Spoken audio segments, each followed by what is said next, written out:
And now I'd like to introduce our speaker.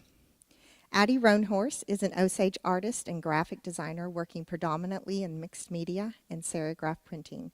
Roanhorse works for the Osage Nation as their in-house graphic designer photographer. Addie's contemporary realism approach to art depicts the details of her culture, incorporating the balance of clean lines and textures. She recently showed at Santa Fe Indian Art Maker with her 10-year-old daughter, Anya.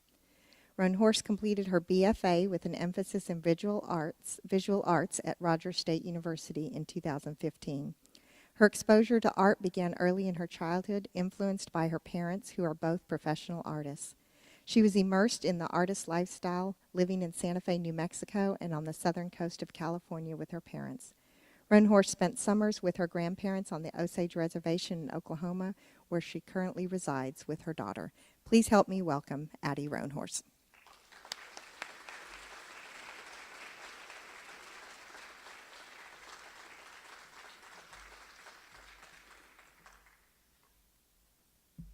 Hi. Well, I'm Addie Roanhorse. I was playing this video that I made, and I was just going to kind of give you lift up. Okay. Is that better? Okay. Wait, let me. Okay. So I was playing this video just because I like an intro, and I kind of wanted to give a little background story on it. The first few videos were donated to the tribe. They were a Osage wedding in 1937, and then the Osage Nation Museum opening. The videos were pretty beat up, so I slowed them down as best as I could, just so you could see some of the detail in the clothing. All the rest of the photos are photos that I've taken throughout the last 2 years since I've been working there. So this is actually just the end, so that was good timing. Hang on one sec.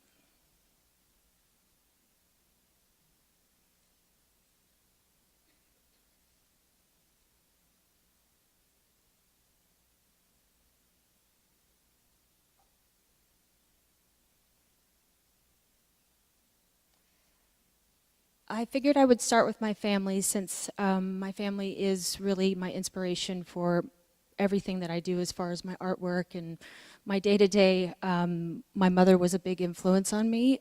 She was an artist, and that's my mom. That was back in probably '79. We were really close, and let's see. That was her. She attended the Institute of American Indian Arts in Santa Fe, New Mexico.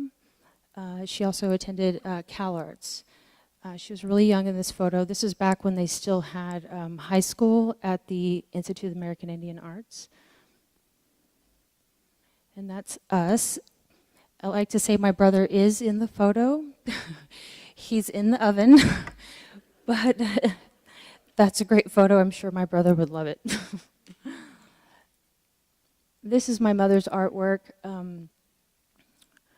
Our Osage people influenced her art as well. She did watercolors, monotypes, oils. She painted all the way up until the very last few days of her life. I actually moved back to Pawhuska about 4 years ago to take care of her. And she did pass, but we had some really good talks during that 3-month period. Her art was very detailed. This is another watercolor with pen and ink. Most of these that are actually at the museum right now, there's an exhibit that is highlighting her work. This is an acrylic. This one's a little bit older piece. I think this is probably from the 90s. Again, another watercolor. She did a lot of portraits of native, well, Osage imagery. There's another watercolor. I like this one a lot, but just because it's the paper. She always liked different textures of paper.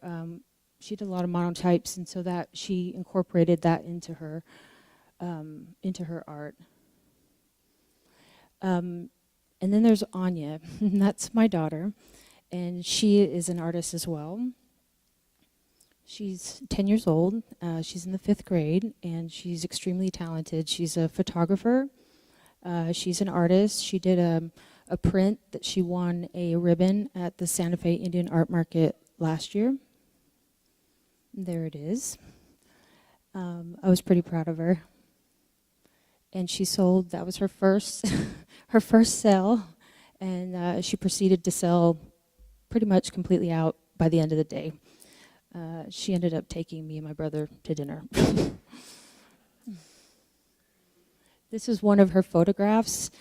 She was approached by the local newspaper, the Big Heart Times, to see if they could hire her to be a junior photographer, and so she did, and this is one of the photos that was published. This was during the National Indian Taco Championship in Pawhuska. And this was another cute one. This is the Osage Ballet. They always do performances throughout, and so it was pretty cool because they did it in the middle of the street. But it's really sweet. And this one made the paper as well. My brother Dante, he's an artist. He's actually a combat vet. He was in Afghanistan for about 10 years. He's back now, and he's painting a lot more, which is great because he's very talented. That's him. That was actually just a couple days ago. We went out to Farmington, New Mexico to go visit. And so they had a little painting session, and he taught Anya how to do oils, so now she wants to paint like Uncle. His pieces are a lot different. I think if you look at my mom's work and then you kind of split it into two, Dante went one way and I kind of went the other.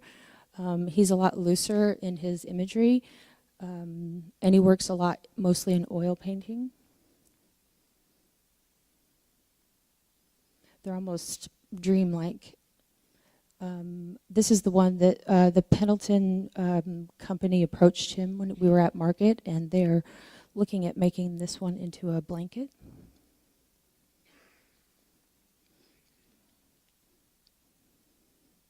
And again, he's just got a completely different style than my own, but it's kind of magical. And then my grandma and grandpa. This is my grandpa. Everybody called him Buddy, which I thought was really cool. I looked up to him. I used to visit Osage County every summer, and we would always have dinner together, and I ate really slow, and so whoever was the last at the table had to do the dishes. So that was always me, but he would always help me, and I always remember his big hands, and we'd be washing the dishes together, but I have really good memories of him. This is my grandmother. She's a beautiful woman. She actually passed away just probably about 10 years ago. So I had her in my life the majority of the time. Very smart, very, very intelligent, and very kind. She was our first Osage tribal princess, and that's her princess photo right there. And then I'm going to go into my art and design. I threw some paintings in there and some serigraph prints, and then a lot of my work with the tribe. I do a lot of photography as well, so I put some of that in there too. This is kind of a new series that I'm working on right now. Her shirt is actually it's a map of the oil lease locations, the topography maps. I think these are from like the early 80s. And I like to incorporate different textures into my art, but you can kind of see mine's a little bit more controlled and not so loose like my brother's. This is a serigraph print. I like to incorporate the Osage imagery any way I can, and this is actually a men's mirror board. And so inside the square would be a mirror, and the men would actually carry these while they dance. There's a few things that are said about the mirror boards that they're kind of supposed to put, kind of put off evil spirits, but then I've also been told it's to attract the ladies. And here's another one that's, excuse me, her shirt's made of ledger paper. A cousin of mine on the East Coast, she got a whole bunch of it, and so I was like, well, I guess I'll work with it. We're not really ledger art, our tribe isn't, but I started just cutting it up because I'm a sewer as well, so I made her a shirt. And this is my grandpa. It's a mixed medium.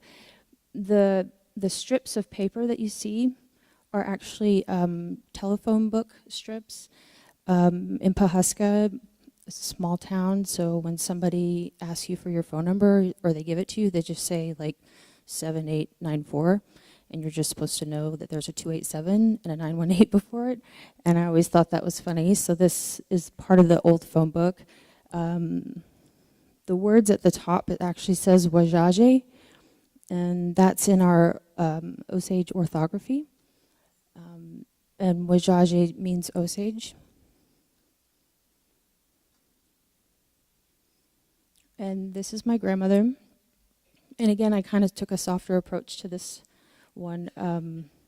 But the hands are representative of friendship. There's a lot of blankets that actually have it appliqued on. And those are my daughter's hands. And then the little angels up at the top, those were my mom's. She had cut those out and drew those quite a while ago. This is Henry Roan. He's my great-great-grandfather. Whenever the FBI released their, or I guess it was after 9/11, they released the act where you could, get documents. And I went through and started to read all these documents. And this is kind of when I first really started to break into other sections as far as the stories that we weren't really supposed to be talking about. During this process, this was at the end of college, and my mom had passed. I had one semester to go. And I was kind of trying to work through it and talking to my mom inside my head, like you do to your relatives, and kind of give me a sign. Am I going the right direction? Should I be talking about this? And then I looked up, and Henry's Latin number is 721, and my mother's birthday is July 21st. And so the 721 made a connection for me, so I went ahead and did it, and it's one of my favorite pieces. I did a close-up so you can kind of see. So I took the documents, photographs, and put them on the back layer of it to kind of give literally the backstory to Henry. This is another piece. This is a Prismacolor. She was a blue girl. And this was another piece I had done with the tattoo work that the warriors in our tribe used to get. This tattoo people don't really get it anymore. But what it is it represents the 13 clans. And then you'll see right here, there's 2 pipes. It's a strong piece, and again, I wasn't sure if this is something I should be painting, and I actually went to our elders and spoke to them about it, and they said that the way I was doing it, that it was okay. I just don't want to misrepresent something that means a lot to my people, as far as, especially when it comes to our warriors. This is another piece I did. It's actually Chief's blanket. That's a saddle strap on the back of broadcloth. I've gotten into painting the details of the beadwork to make it look as real as possible. I work off of objects, so typically I'll try to find something that I want to paint and get a photograph of it and work off of it. So this one took quite a while, but it turned out good. Now this is where it's going to start kind of going into my graphic design work that I do for the tribe. The job I have is almost custom for me. It's a perfect job. It's a job that every day as I go through, I'm doing something and I have to stop and say, I get paid to do this. This is awesome. You know, Addie, just make it look Osage. Okay, I got this. Our inspiration, my inspiration is everywhere. This is actually the back of a cradle board and the bells that hang over for the babies whenever they're first born. They'll put them in the cradle board. This was a groundbreaking ceremony. It was like an invitation, and that's actually the back of a girl's shirt. And you can kind of see her brooch kind of right in the middle. And the words across say Zanzoli. And again, that's in our Osage orthography. I like this one. This is the Early Learning Academy. I just thought it was appropriate because of the red hand for friendship and then the little rocking pony. This was done for the Attorney General's office, and it seemed so kind of boring at the start. I was like, oh, okay, what do I make to make it look, you know, something looks good? And so I put the orthography in there and the arrow. I just want to project to the world that, you know, a more professional view of the Osage Nation. They've never had a graphic designer, so I kind of had to start from scratch. There wasn't a catalog of Osage imagery that I could just kind of pull from. So literally I've made everything from scratch, and so I take a lot of pride in all the work that I do for the tribe. This was a good one. The Oil and Gas Summit, they wanted me to design their t-shirt, and so I did, and then now they've taken this on as their logo.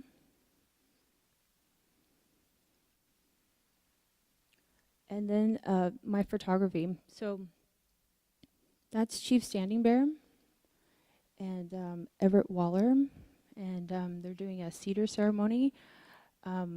I get put in really cool positions, and you know, hey, Addie, take the photo. Okay, so I get the opportunity to take some really good shots of moments that typically, you know, people don't get to see.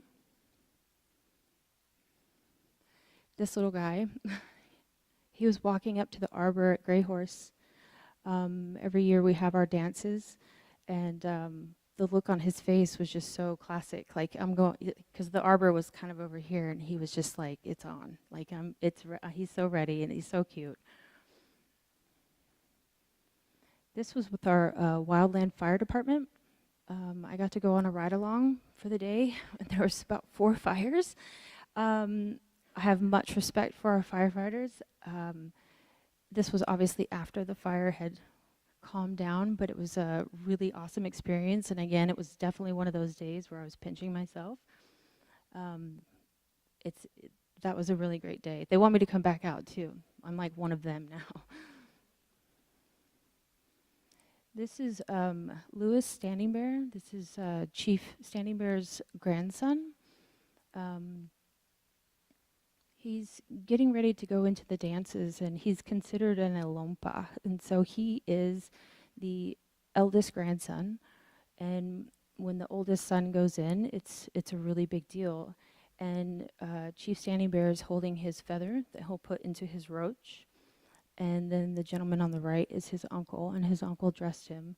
I just thought that was a really good shot. And again, another personal shot that most times, you know, you're too busy getting ready and getting everybody dressed and fed. And This was out at Blue Stem Ranch. The tribe purchased Ted Turner's ranch about a year and a half ago, and this was the day, I think it was in October, and they brought in 12 bison.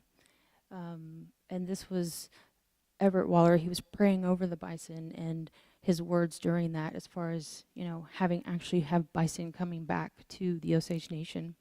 It's been over 100 years, and it was a great moment. And again, I was very fortunate to be standing right there as it was happening. And this is during the dances. This is at Gray Horse. The men will typically line up. The eldest go first. You won't see any photos of them actually dancing because they don't really allow that, and so I respect that part of it. But there's something about whenever the men are going in and the sun is setting, it's a magical moment. And that's Gray Horse District. They're actually bringing in the drum at that moment. I just liked how the sun was hitting their feathers on the top.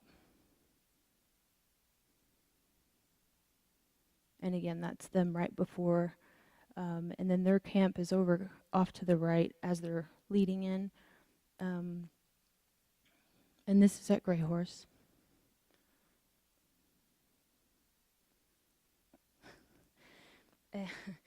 This is my friend's son, and he was getting put in.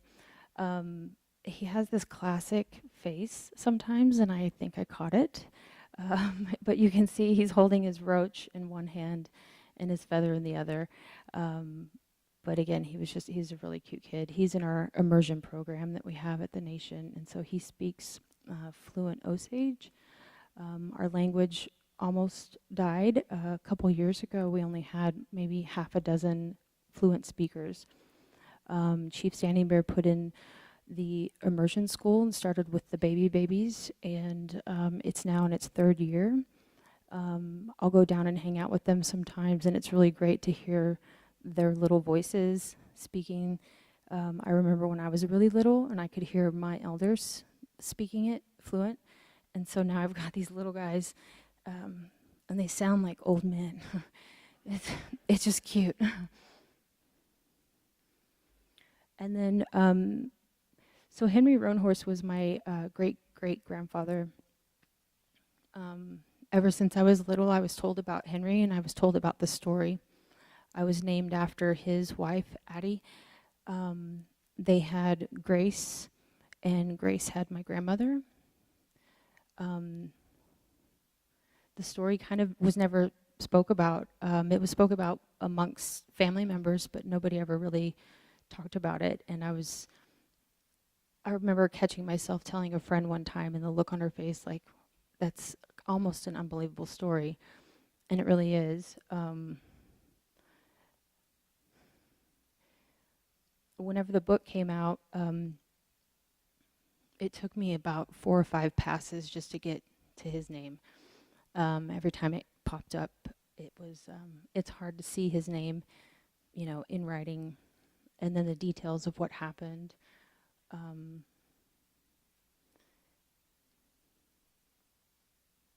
My family has named almost all of our relatives, like my little cousins.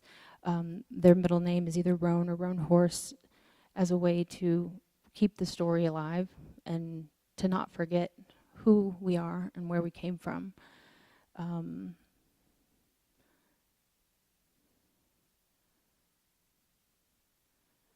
But now that the book is out, it's kind of it's a different story. I have people on the street asking me about it, which is very strange. I don't really know how to take it sometimes, since it went from not talking about it at all to people emailing me or calling me, asking me about it, or asking me about the movie or the book, or that sort of thing. But I'm glad the story's out. It's part of our history. It's probably why we're so strong and yet cautious all at the same time. And that's all I have on the boop. So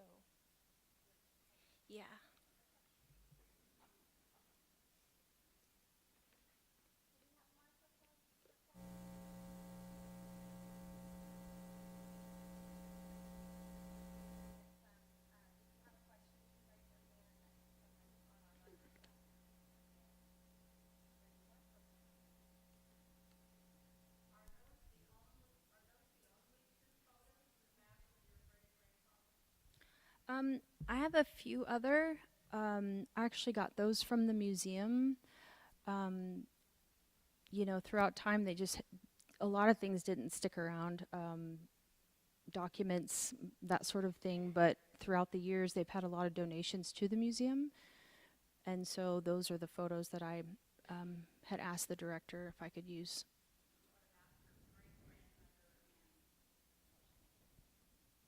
I'm into genealogy and scanning old pictures. I just wondered, do you have a picture of your great-grandmother? I do on my wall. It's framed up, and I didn't want to take it out. It's a nice frame. So, but I inherited it from my mom, and my mom got it from. It's wonderful that you have those photos. Yeah, there's just a few of them, but I'll take it.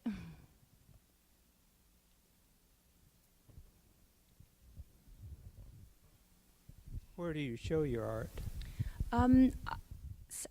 Since I'm really busy with my job, I show once a year so far. I've shown at Santa Fe Indian Art Market.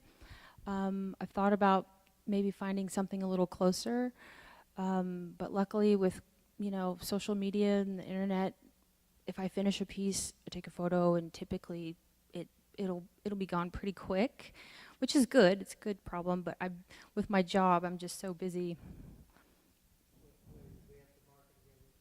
I don't know yet. I haven't got my letter, so fingers crossed. I've applied, though.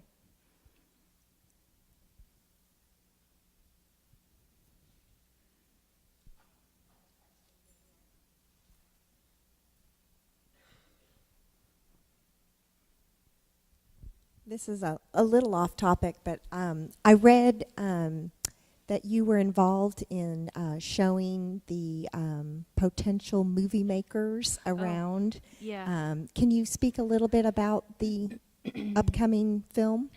Yeah, we had heard that, obviously, well, everybody heard that David Grann sold the rights to the book. We kind of heard stories of, like that they might not shoot it here, they may not this or that, and so we actually contacted them directly. Chief Standing Bear appointed myself and Chad Renfro as his ambassadors to speak on his behalf to Imperative Entertainment, and so we started the conversation with them. We actually hosted them. They came to Pawhuska, Osage County, really. I think it was in November. So we basically picked them up at the airport and in a big Tahoe and didn't let them out for about 3 days. Took them out into the middle of Osage County and, sat them down with some elders, actually at Gray Horse. And there was a lot of questions about, is the film going to be made here? What's the storyline? We've heard it's just going to be about the FBI. And they said repeatedly, that Molly would be the heroine of the story, that people have heard the FBI stories. They've been there, done that. And it's a female, and she's Native, and they want to hear Molly's story, and that's the story that they're focusing on to tell, which I think is important. And so it was a good meeting. We made dinner for them, and it was really good, and it was a good experience. So we're still talking to them about that, and hopefully we'll get them to film here.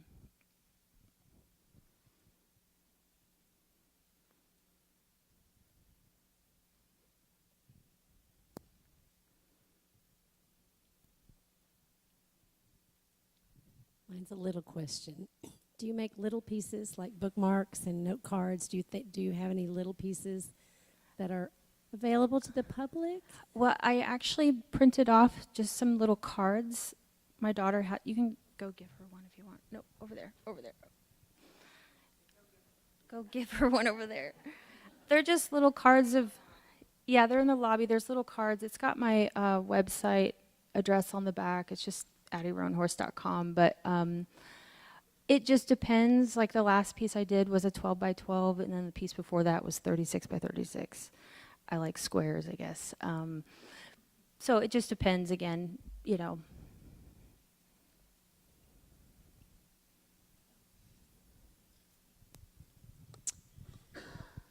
This is We're all members kind of of a sensitive question.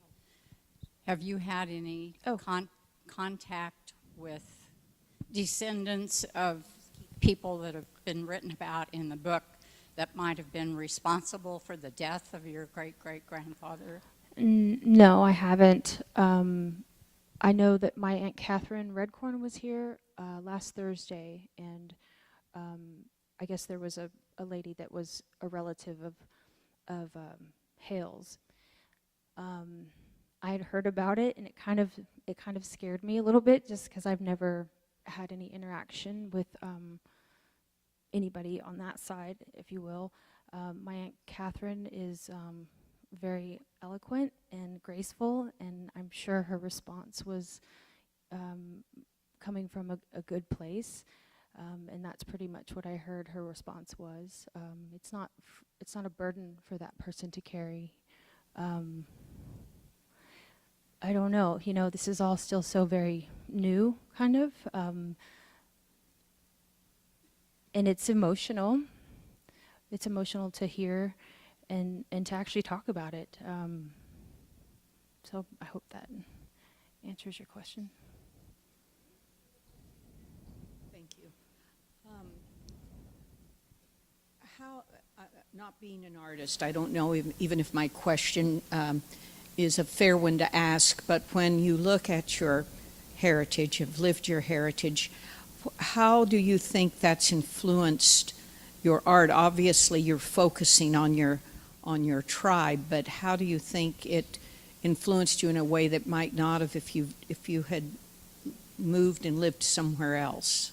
Well, actually, never. I mean, as a child, I would visit the reservation, but I never lived there. I didn't grow up there. I live there now. We lived in Santa Fe, New Mexico. My mom, it was all artists, friends and family and that sort of thing. So going back, it was always like, okay. But then you'd go, back and forth when you were a little kid. So I did actually live off of the reservation, but it is who I am. And I think if you're a good writer, you write about your life. And I'm an artist, and that's what I know, and that's what I know best. And going through college, that was a little dicey sometimes, as far as trying to appease, maybe a professor on a certain project or something. And I even had one professor tell me, that whole Native thing, like, you should just give that up, do other things. And I just I calmly walked away, because it's our life. My mom, she was a Native artist. She's an Osage artist. My whole family, Anita Fields is my aunt. Yadika Fields is my cousin. I grew up, we were little guys together. And there was just always art around us. So it was just kind of, you get up and it's just part of our life.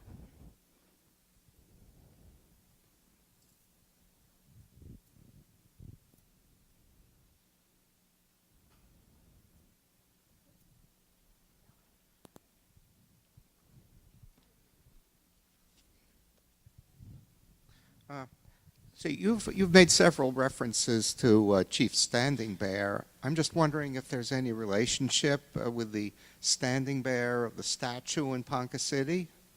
I don't think so. I think those are different standing bears.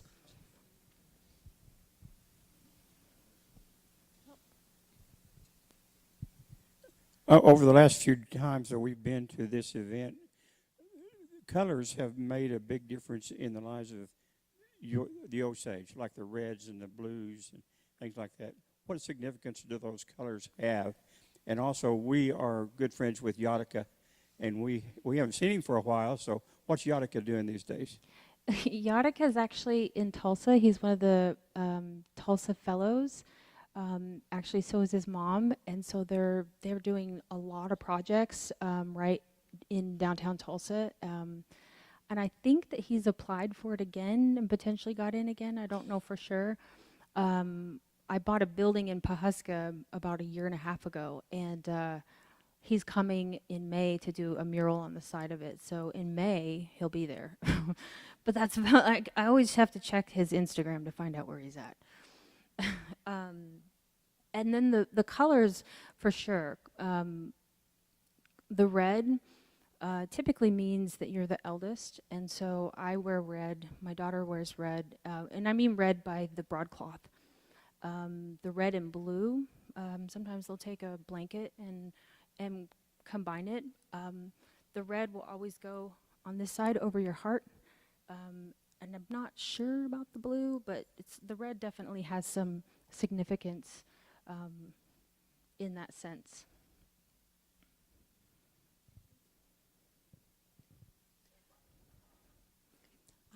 I'd like to ask a question. I was sitting at the very back when you showed the first picture of your great-grandfather. Yes, and so now I can see better. Thank you. He's a very handsome man. Thank you. Hi, Addie. Oh. Hi, niece. How are you? Oh, hey, Uncle. I just didn't. Well, for one, you did a wonderful job. I'm so proud of you. Thank you. But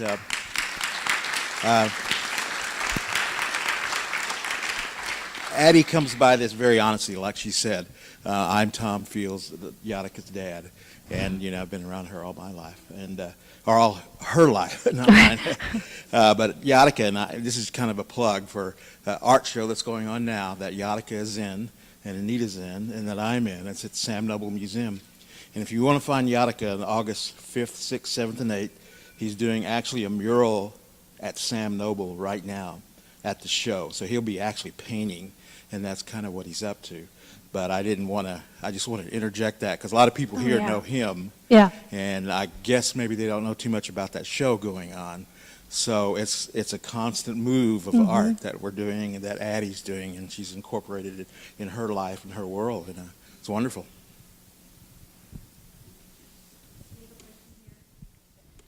It's not really a question, but I was fortunate to go Saturday, go to the library, and there were several different things going on about the Osage Indians, presented by Osage Indians, and food, and one with drumming and dancing.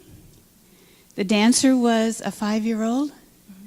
The drummers were probably college age, and one young man who was the one that really spoke and explained or answered and helped answer all our questions or comments.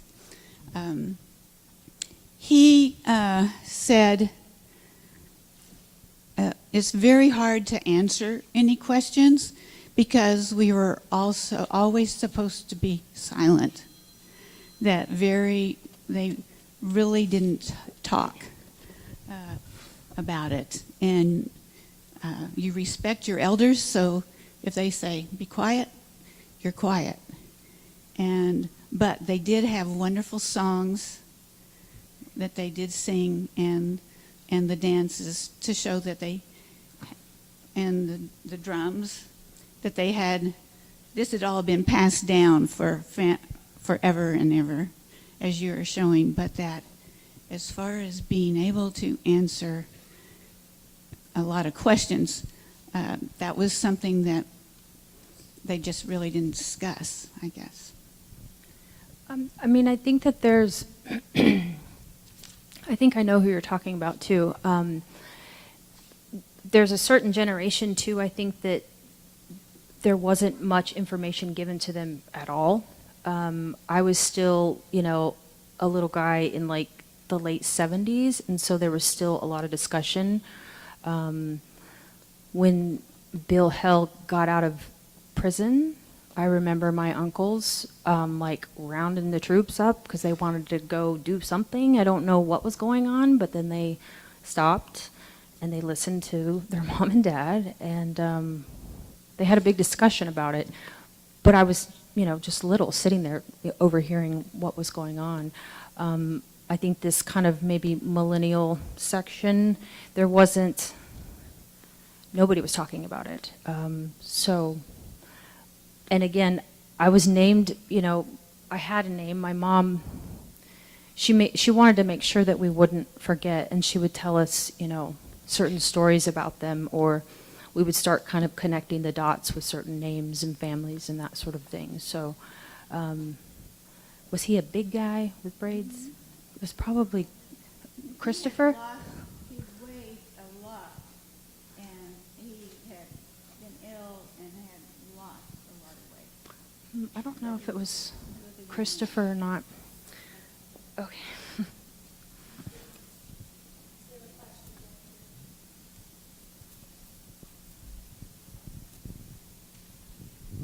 I understand you've done some billboards. Do you have any displays you can show us of the billboards you've done for Osage County?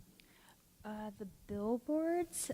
So the Osage Nation is set up in a government structure, and so we have roughly 36 departments, and so I work with roughly all of them.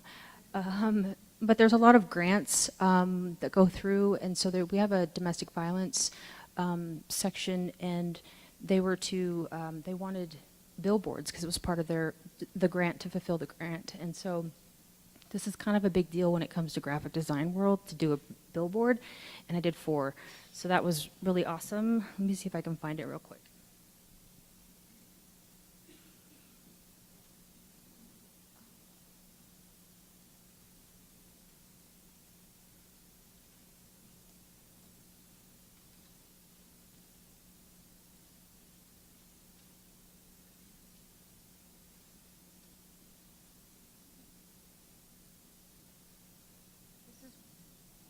This is one of the ones that I did. All of the artwork is actually done in a vector-based, program. This one was a little bit it was more kind of geared towards the younger ones. And again, all my work is Osage driven, but based off of her earrings and her bow, I can tell that she's a younger Osage. But I thought it was significant. She didn't have the black eye at first, but then I thought, okay, that's just, she's just a pretty Osage. To kind of make an impact, I added that, and I thought it was really powerful.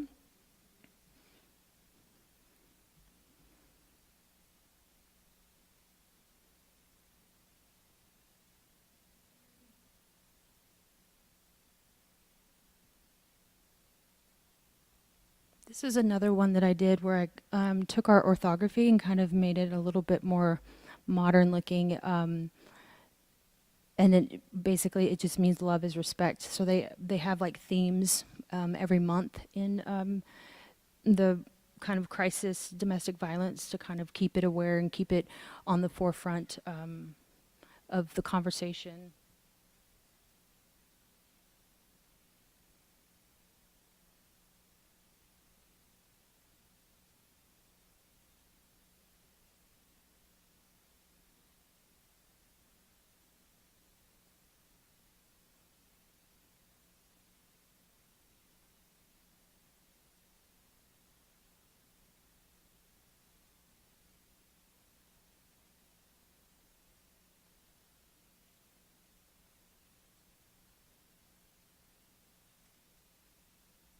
This was actually the first one, and this was more the older, female version of it. I guess you can kind of see now that the other one, she had just had a little bit more different little tweaks about her outfit. But again, this was another one that was pretty powerful. But to do a billboard is kind of a big deal, and I was really proud of them. So.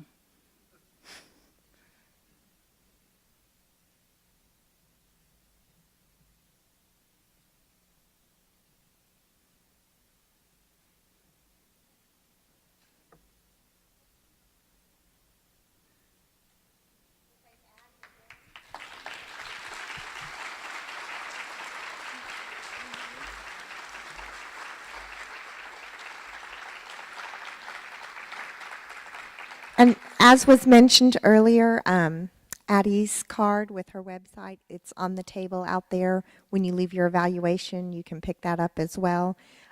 Thank you all for coming this evening. Our next program is April 5th, so that's next Thursday here at the Community Center, and it is the Osage Ballet. It is the student dancers with a projection of the professional dancers on the screen behind. So we hope to see you again at 7 o'clock next Thursday. We still have a few copies of the book left, so if you're interested in getting a free copy of the book, you just go to the public library and sign up for a discussion. Thank you all again for coming. Have a great evening.